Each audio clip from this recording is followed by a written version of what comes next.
a podcast hosted by Joe Dietrich, Joe on the mic, Leader Talk.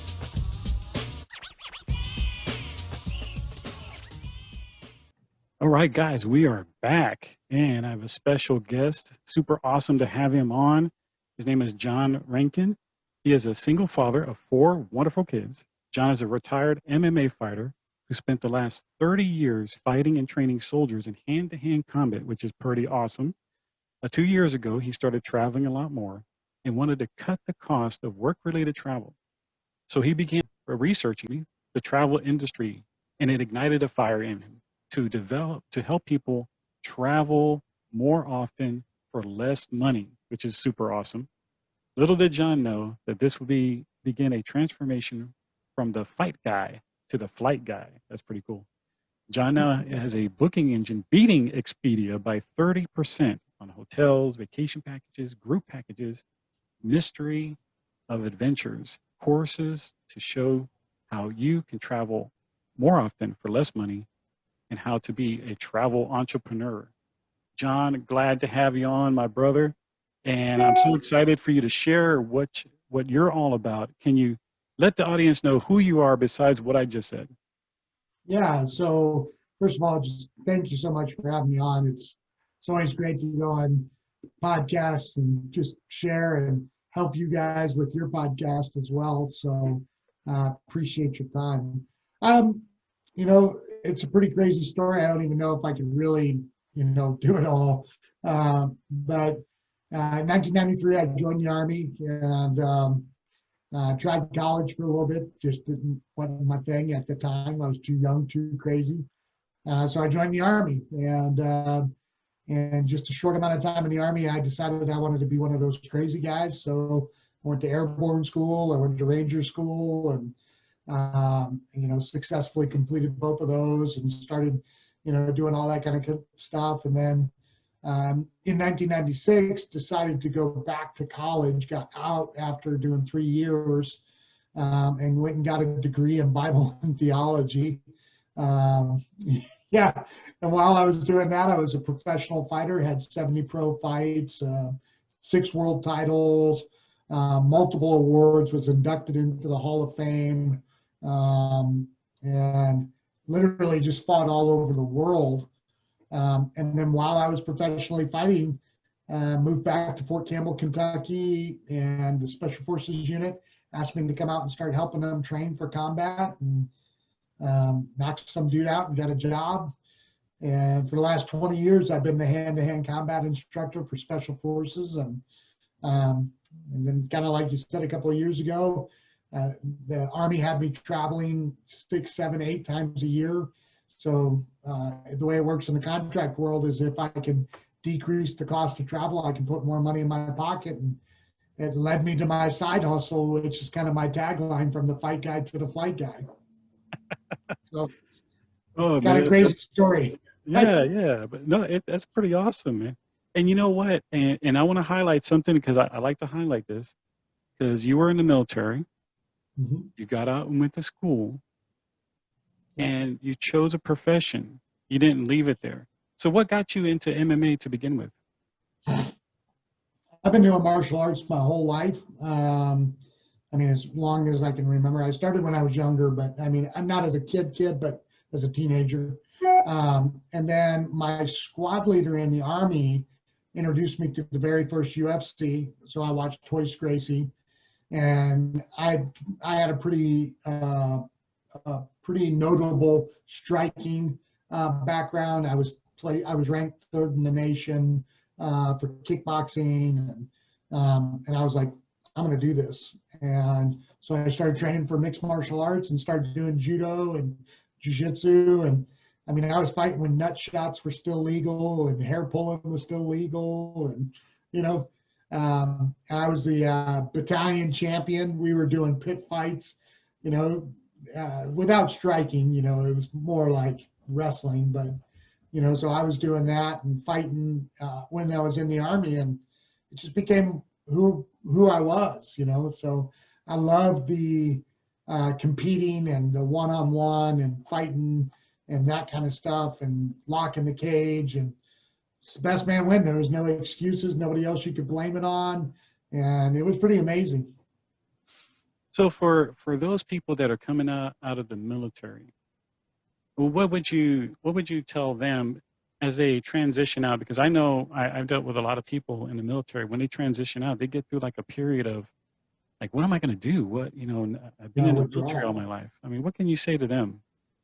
Yeah. So I would actually say three things to them. So number one, everything that made you great in the military is going to make you phenomenal in the civilian world. The discipline, the ability to not have to be micromanaged, unless you were just a dirtbag in the military, right? So I would say those intangible skill sets that I think all veterans have, the ability that when everything sucks, you're still waking up and doing what you're supposed to be doing. Keep that stuff tight to the chest, because in the civilian world, you're going to need it, you know? Number two is forget everything you learned in the Army. So, Yeah. like, there's no translation in the civilian world. Um, like, this is just so funny because one of my very first resumes I put out to a company, they told me, because you did Ranger School and you did all this high speed stuff, you're going to be super marketable when you get out and you're going to be able to get all these jobs. I was like, oh, okay, cool. And I went to my first job interview with my resume, and the boss was like, so what forest did you serve in? I was like, forest? What are you talking about? It says you're a ranger. And it was at that point that I realized that nobody knew what the hell they were talking about when it came to employment in the outside world. So, and I mean, so I quickly realized that everything they told me when I was in was kind of worthless. And then the third thing I would tell them is follow your dreams, right? So we get, really good benefits coming out, whether that be the GI Bill, which is now much better than when I was in, or voc rehab, or whatever the story is. And don't go to college just to go to college. Go to college to pursue a degree that you want, not necessarily one that's going to pay you, and then figure out what you're passionate about while you're in college and being paid to go to college, and build a business for yourself. So those would be the things I would tell veterans. Look, guys, and I mention this a lot on my podcast. This is a writer downer. You gotta hone in on this. John just gave you 3 awesome tips, not just for people coming out of the military, for anybody, like even when you come out of school, high school, college, he gave you some good tips, especially about following your passion. If you have something that's deep down within, like John, he's gonna talk about this later. I don't want to steal his thunder. In his travel agency, he discovered something that gave him a spark, a passion within him. And he just didn't let it sit within him. He took action. And we did something with it. And us in the military, we know about taking action. Okay, we set a Absolutely. course, we set our mission, we Yep. set our how we're gonna get there, and then we go for it. And I'll start getting too deep in that. But John, can you tell us a little something about your website, about being a travel entrepreneur? Yeah. So, you know, I was just like everybody else. I mean, I took my, at that time, wife, now ex-wife, to Thailand and spent $2,000 on airline tickets. We went to Ireland and spent $1,500 on airline tickets. And then, as the Army started having me travel a lot more, I was like, man, there's got to be a better way to do this. It's just so expensive. And I hear this all the time now, how much are you budgeting for your summer vacation? $4,500, $5,000. And I'm like, the hell for? Like, you don't need that much money. And as I sat there and started to really kind of look at the travel industry, I realized the number one issue people have with travel is the cost of flights.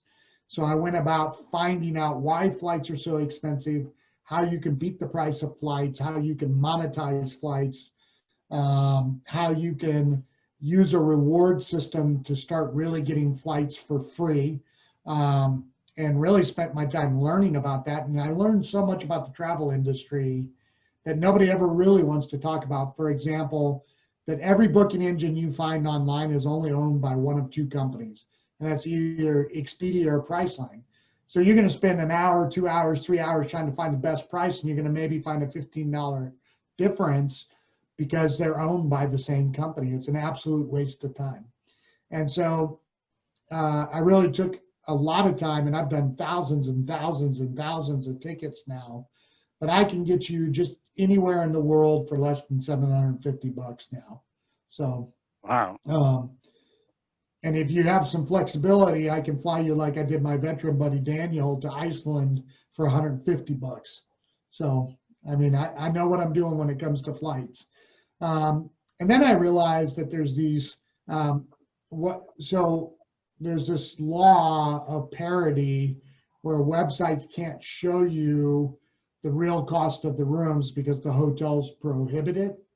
And I found a way to get hotels at 60 and 70% off. And then I learned about credit card hacking and how you can actually double and quadruple your points and not pay to travel.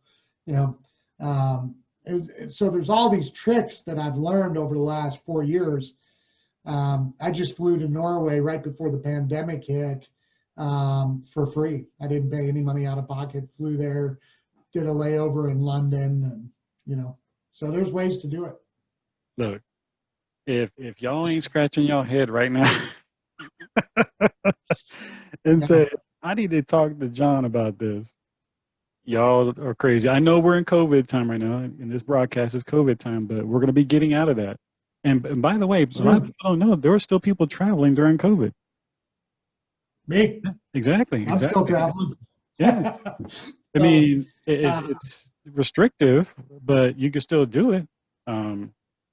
It's not even really that restrictive. People don't even know there's 20 countries you can still travel to that don't really care about the pandemic, and so. You know what? And I'm going to talk to you later on because we want to travel to Australia eventually. Cool. So I can totally help you. And as a veteran, I don't know what your crowd is like, but as fellow vets, so every veteran and active duty service member gets a week for free in the Bahamas at the world famous resort Atlantis. You just have to pay the taxes. What? Yeah, I'll give you the info. Yeah. It was like, see what I mean? And I'm glad to have you on, John. That's another. I'm gonna put that another reason why. How many people want to go to the Bahamas for just the taxes? I mean, you got to get there too, but you just have to pay the taxes. So, hey, see what I mean? So, as a father of 4 and being a leader of the home, what are some of the things that you've learned through your experience of being a single dad to help those other guys that are out there that are single fathers too, to be encouraged and in their leadership, and just know that they're not alone, basically. Yeah. So I think the biggest thing that anybody can tell another man about fathering is that if you go and you look at the statistics out there of what's happening in fatherless homes, that you matter. It's something like 70-80% of all of the people that are incarcerated come from fatherless homes. People that don't go to college are typically from fatherless homes. People that are stuck in poverty come from fatherless homes. And the truth is that despite what's happening in our world today, your role is more important than it ever was. So don't give up on your kids. And I mean, I'm going through it. I have custody of my kids, but I have to fight the system. I have to fight their mother, all these things, because it's stacked against us as men, truly. And I'm just going to tell you, be present in your kids' lives because you matter. And it's worth fighting for them, not for your sake, but for their sake. And you make a difference. Amen, amen. Because for some reason, this has been coming up a lot. And that's why I'm glad to be able to have you on to address it, because to show that they're not alone in the fight. Yeah. And that there is hope. Well, and there's a change happening too. So single fathers are up by 25% in court. So men are starting to win custody of their kids. And the reason why this is happening sociologically is because women are going to work. So if the wife and the husband are at work and it's an actual fair system, which isn't in every state, but it's starting to happen more, that means they start from the preposition that women are not the better person to put the kids with, right? So if she works all the time and you work all the time, there's now a 25% increase in fathers winning custody of their kids and becoming the primary parent. Mm, mm. And what can you say to that father that might not be feeling worthy to be in the father position? Yeah, you know, again, I go back to the statistics. You can think you're not worthy all you want, but the statistics show that you are and you're vitally important. And if you don't step to the plate and do your job, regardless of how you feel, the chances of your children making it are drastically reduced. Drastically reduced. So, and I mean, I get it, man. There's days, yesterday was one of those days for me. It was a very hard day. Their mother pulled up some nonsense and put the kids right in the middle of it and put them in a bad position where, you know, they're basically having to choose now. And I was beating myself up a little bit because I reacted and I shouldn't have. So, I mean, I get it. But at the end of the day, man, you got to get out of your feels and you got to do what's right because it's them. You bore them, right? They're yours. And it doesn't matter how you feel. You've got to do the right thing. And when you blow it, you just say you're sorry and go back to doing the right thing. Amen. Man, no, that's good. That's good because, and that's a life lesson for anything that we do in life, whether fathers in leadership or with your spouse or with your Yep. relationship with family. It's always better to just say, "Hey, look, man, I blew it. Uh, Forgive me, and Yep. I'm gonna just get up on the saddle again and try to do better the next time." And that's proper positive evaluations, and Yep. not sticking yourself in the mud. Sure. And so for our audience, is there any last words that you would like to give them before we give out your website and how they can contact you? Any last words you'd like to give them? You know, here's kind of, man, let me just say, I'll be honest. I don't care who you are. Our system has been set up to keep you enslaved. You know, 9 to 5 job, not being present in your kids' lives, not living a life where you feel like you're contributing, not feeling like you're living a life that is really the life you dreamed of, right? And I mean, when we look at it, as kids, we were told you could do anything you want if you just set your mind to it.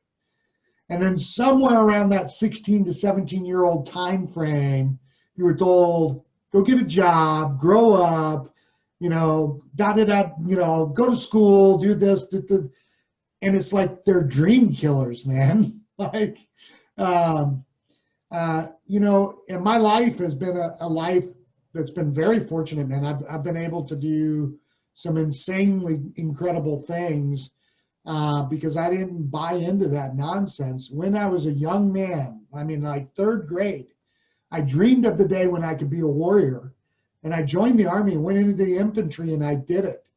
And don't let people destroy your dream. Whether you're young or old, go back to what you were thinking about as a young kid. What did you dream about doing with your life? And then why did you give up on that dream? It's not too late to go back and find that passion again and to start living that way. You might have to be a little bit creative if you're a little bit older like we are on how you could go back and do it again, because now you're stuck in your career or, you've got 4 kids or whatever the story is. But man, what would it be like to go back into a state of living where you're actually dreaming again? What does that look like? And we don't have to live a life that we're condemned to just go to work, pay bills, and die. It's torture, to me at least. I would just encourage people to reconnect with the dreams of their youth, or if they're youth now, don't give up on those dreams and find a way to make those dreams pay the bills. And what I mean, just think about when you're, and not to make it a political conversation because both are overwhelmingly toxic. But how much better would life be if we stopped living that way and started living in the realm of dreams and possibilities? Man, and I'll tell you, that fires me up more than even travel does. And it's partially because of travel, because when you get to go to other countries and see other ways of life and to hear other people's perspective, you know, I was in Tanzania recently and the doctor's making $40 a month. A doctor, $40 a month. Wow. You know, we Can't live see in the that over greatest here. nation on the planet, right? Why can't you do more on 24,000 a year? The doctor's living on 40 a month. You know, so Yeah. I think if I was going to say anything, that's what I'd say. Yeah. No. And that's why I love the idea that you birthed your business out of the joy that you're having around the world. And can you give us your website and how they can contact you? Yeah, you can contact me anyway, like just John Renken on Facebook. My website's johnrenken.com. I've got another website, which is my booking engine, which is travelmavericks.com. And I'll when we're done, I'll send you a link where you can post in the comments or however you do your podcast. But it's pretty easy to find me. Man, oh man, guys, go through this podcast one more time. A lot of good nuggets, whether you're a veteran, whether you're an entrepreneur, whether you're a single dad. We had a lot of good gold nuggets in this whole podcast. And John, so wonderful to have you on board and on this show. I got to have you on again because we have some more stuff to talk about. Yeah, I got time. If you got time, then maybe cut it and do two episodes. I mean, yeah, we can we'll try it out. whatever you need. So, but guys, you know how to reach him at johnrankin.com and travelmavericks.com. Is that what you said? Yeah, travelmavericks.com. And Yep. guys, have a great day and we'll talk to you later.